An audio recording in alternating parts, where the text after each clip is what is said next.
All right, well, let's move on then. Where was he last we talked? Okay, good, okay. All right, good. All right, well, during the time they're basically waiting for the president to pass away at the Peterson boarding house, there are two other assassination attempts occurring. Remember, we talked about the plot, right? Now, who was assigned to kill Secretary of State William Seward? Did I tell you that? No, but he was one of the victims. Who was the other one that was going to be possibly assassinated? Vice President Andrew Johnson. Well, it was Lewis Powell who was assigned to kill Secretary of State William Seward. And David Harold, these are guys we talked about, was going to assist him. Okay? So in this plan that Booth had to assassinate the President, the Vice President, and the Secretary of State, he assigned Lewis Powell to kill Secretary of State William Seward. And David Harold was going to assist him in that endeavor. Okay? So let's see what happens here, shall we? Well, here's the story of the attempted assassination of Secretary of State William Seward. Did you pick up what his story was? What was Seward's story at this present time? Is he in very good health? No. Why? Does anybody remember? He was recovering from an injury. What did he do? Anybody remember? He had a carriage accident. So he was kind of an invalid. He couldn't move very well. He was, he's bedridden. He was recovering from this injury when he had a carriage accident. Well, the two men, that would be Powell and Harold, arrived at the Secretary of State's residence. And Harold stayed outside, and what do you think he did? He held Powell's horse. Okay? So Harold doesn't go inside. The two men, David Harold and Lewis Powell, arrive at Secretary of State William Seward's residence, and Harold stayed outside holding Powell's horse. Now this is kind of an interesting story because, it was a lot different than on security. It just was a lot different. So what Powell did is he basically knocked on the door. And I'm trying to think, the servant, a black servant that came to the door, answered. And Powell told him that he was sent there to deliver medicine to Secretary of State Seward. So Powell knocks on the door. The black servant opens the door. He said, "I'm here to give medicine to Secretary of State Seward." Would that be a believable thing? Sure it would. But what do you think the servant said to him? "Yeah, I'll take it up for you. I'll be happy to take it up for you." Well, when the servant said that, Powell said, "No, I'm to personally deliver this medicine myself to make sure he gets it." Okay? What does the servant do? He's got one of two choices. He can say, "Okay," or he can say, No, I think I'll be the one to take it up." Which one do you think he took? Okay. No. He said, "I'll take it up myself." Well, at that point, when Seward's servant insisted on taking the medicine himself, Powell just pushed by him and headed upstairs to where the Secretary of State would be staying. Because in those days, your residence, your bedrooms, were upstairs, always. And so that's what he did. He just kind of pushed by the servant and said, "No, I'll do it." And he goes upstairs to the residence area where the bedrooms would be. Well, when he gets upstairs, Powell is confronted by Seward's son, Frederick, who I think they mentioned on the video. So Seward's son, Frederick, was standing up at the top of the stairs in the residence area. There was kind of a, like a lobby or sitting room before there were bedrooms. They could go out and sit in the sitting room and then the bedrooms were attached. Well, he was out in that sitting room or commons area, and Powell runs into him. He tells him the same story. "I'm here to give this medicine to your father. I was sent to give this medicine." What does Frederick Seward say to him? "I'll take it in myself." Okay? So once upstairs, Powell was confronted by Seward's son Frederick, who also insisted on giving his father the medicine himself. Well, Powell's kind of desperate now, so what he does is he pulls out his pistol and he points it at Frederick Seward. In an attempt to kill him, he fires the gun and it misfires. Okay? So Powell pulls out his pistol, points it at Frederick Seward, pulls the trigger, pistol misfires.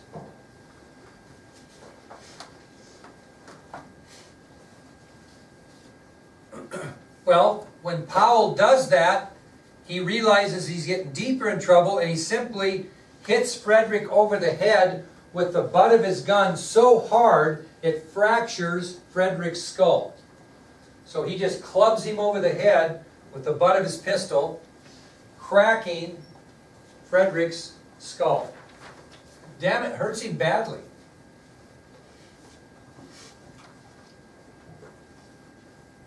Well, he has another obstacle, because what happens next is Seward's daughter, Fanny, came out of her father's bedroom, saw what was going on, and just yelled out a blood-curdling scream.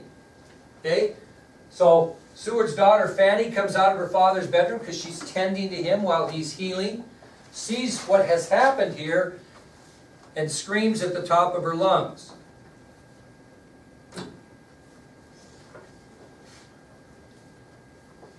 What do you think Powell does? You'd think he might, but he didn't. He just kind of pushed by her and went into the bedroom and found Secretary of State Seward in the bed. Okay?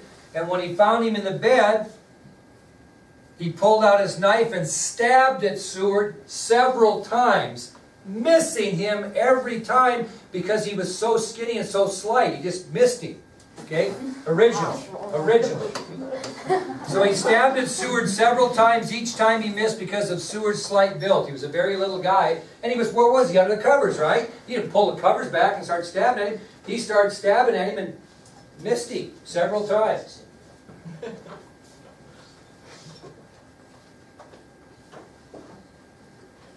Well, he kept on at it, and finally he ended up stabbing Seward in the cheek and in the neck. And also took his knife and slashed him. So he stabbed him in the cheek and the neck, after missed him in the body several times. He stabbed him in the cheek and the neck, and then slashed him with his knife. Now this attack is going to leave Secretary of State Seward disfigured for life. He will survive, but he will be seriously disfigured for life in the face, neck area because of this attack. And after he assaults him, he bolts, obviously. So where's the next assassination attempt? Who are we? VP, Vice President Johnson. And he lives in a place called the Kirkwood House. That's where the Vice President stayed in those days, the Kirkwood House, which I think is on your ID sheet. And the man that was assigned to kill Vice President Johnson was George Atzerodt. George Atzerodt was the conspirator that was assigned to kill Vice President Johnson. George Atzerodt. And he was going to kill him at his residence at the Kirkwood House. Yes? How do you spell Atzerodt? Well, it's on your sheet, but I'll spell it for you. It's not? I didn't put George. Okay, well, I'll give it to you. Atzerodt is A-T-Z-E-R-O-D-T. A-T-Z-E-R-O-D-T. Now, Atzerodt was not, he was a criminal, but he... A-T-Z-E-R-O-T. Where's it at? Right, on the plan. I might have spelled it wrong there. Here's how it's spelled. A-T-Z-E-R-O-D-T.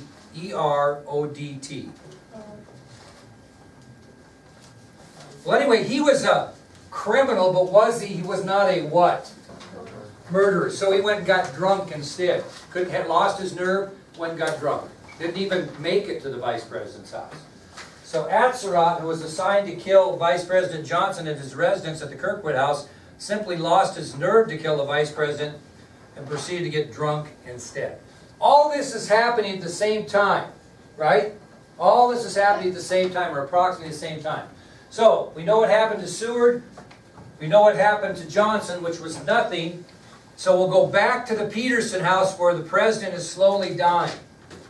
Okay, we'll go back to the Peterson house where the president is slowly dying. Now the president has two living sons at the time. He has Robert and Tad. Robert was the older son that was still alive, and the younger son was Tad. Remember, if you watch the video, the Lincolns lost a son, didn't they, when he was president? Robert was the older one, and Tad was the younger one. You will see Robert Todd Lincoln's burial site in Arlington next year, along with his wife and his children. So we'll get a chance to see that in Arlington. So Robert is the older son, Tad, T-A-D, is the younger son. Well, Lincoln's wife Mary and their older son Robert were at the Peterson house with the president. The younger son Tad, they kept him at the White House. They thought he was too young to see his father in such a bad condition, and eventually going to what?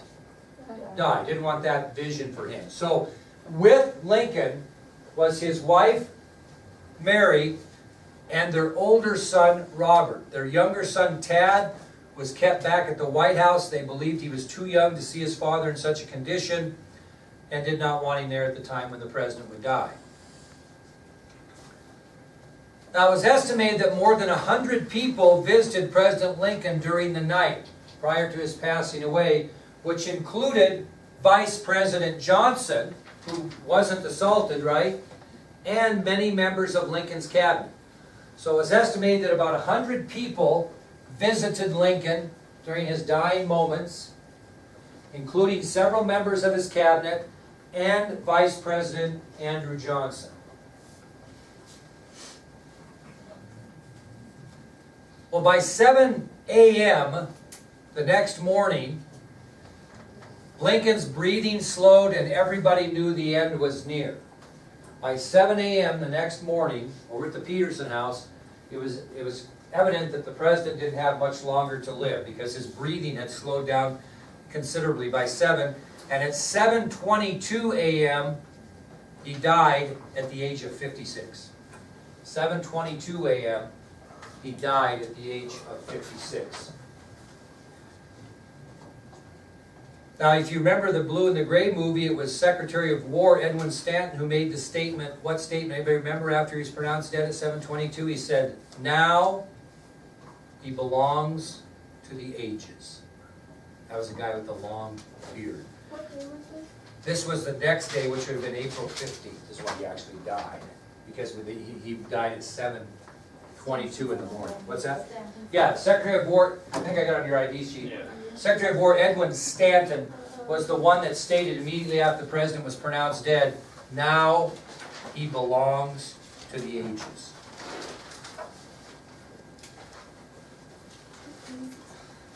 Now, did you catch the, well, I'll wait on that. Okay?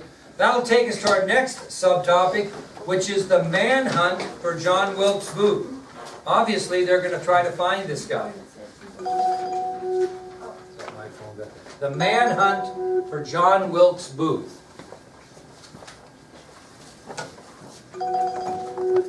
Hello? Yeah. No, I took it. I said that I took it down and mailed it yesterday at Franson. Yep. Thank you. So anyway, the manhunt for John Wilkes Booth. Okay, what's the last thing I told you about John Wilkes Booth? What's he doing? He broke his leg jumping on the stage, and he's running for his life. Well, what he did is after he shot President Lincoln, he crossed the Potomac River, which will be a river you'll cross. I think I spelled that wrong. This is no. He crossed the Potomac River, which is a very visible river in the Washington, D.C. area, and he left Washington, D.C. and headed to the state of Maryland. So after the shooting of President Lincoln, Booth crossed the Potomac River, leaving Washington, D.C., and he met up with David Harold a few miles south of the Capitol in the state of Maryland. Okay? So after he shot the president, Booth crosses the Potomac River, which takes you out of Washington, D.C., and he meets up with David Harold just a few miles south of the Capitol in the state of Maryland. When we get to D.C. next year, if you cross the Potomac one way, you're in Virginia. If you cross it the next way, you're in Maryland. I mean, that's how it works. And so there's states obviously surrounding that District of Columbia. Where do you think the two men headed? Think about our lecture. Where do you think they went? What? Very good. Went not the boarding house, because it was in D.C. They went to the tavern. Okay, they went to Mary Surratt's tavern. So Booth met up with David Harold a few miles south of the capital in the state of Maryland, and the two men headed for the tavern that was leased by Mary Surratt. Remember, the group had many, many meetings there in the past to talk about this? That's where they went. So they go to the tavern to kind of cool their heels a little bit, and Booth even told the bartender there that he had killed Abraham Lincoln. He told the bartender that he had killed Abraham Lincoln. Why would he do that? Because he thought that he would be seen as what in the South? A hero, no question about it. Kind of reminds me of Jack Ruby, who shot Lee Harvey Oswald, and he thought he would be a hero for killing the assassin of the president. And we'll get into that later. People have different thought processes. Well, back in Washington, Secretary of War Stanton ordered this manhunt to find Booth, and he offered a $100,000 reward. There's a copy of the poster right back there at your back. $100,000 reward. The murderer, still at large. $50,000 reward would be paid by the department for his apprehension. $25,000 if they apprehended John Surratt. $25,000 more if you got Daniel or David Harold. Spelt their names differently. So they had big rewards out for these guys that they knew were involved in the president's assassination. $100,000 for Booth, $50,000 for other accomplices, $25,000 especially for John Surratt, and $25,000 for David Harold. They had rewards out for the people they knew. Well, when that news gets out, what do you think? Not only soldiers and law enforcement officials, but basically people in general are looking for what? Boy, that $100,000 would be pretty good. So they had no trouble with people out looking for Booth. You had law enforcement, you had the military, and you had basically angry mobs that were mad that the president was assassinated, and people just looking for an opportunity to gain some cash. So they had no problem getting people out there within hours of the assassination. Well, where do you think Booth and Harold ended up after they left the tavern? Think about the situation. Who's the next one to see him? That's right. Very good, Corey. Dr. Samuel Mudd, because what's Booth's problem? He's got a broken leg. So that night, Booth and Harold eventually ended up at the home of Dr. Samuel Mudd. And what Mudd do? He cut Booth's boot off, which you can still see it when we go to Ford's Theater next year at the museum. You'll see the boot where he cut it. And he splinted his leg and sent him on his way. He and Harold. So Harold and Booth show up at Dr. Samuel Mudd's. He cuts Booth's boot off, or cuts it so he can get it off. Splints his leg. Booth goes back on, because he's got to have a shoe on, so to speak. And Booth and Harold leave. And they spend the next 6 days in a wooded swamp area in Maryland, hiding out. They spend the next 6 days hiding out in a wooded swamp area in Maryland.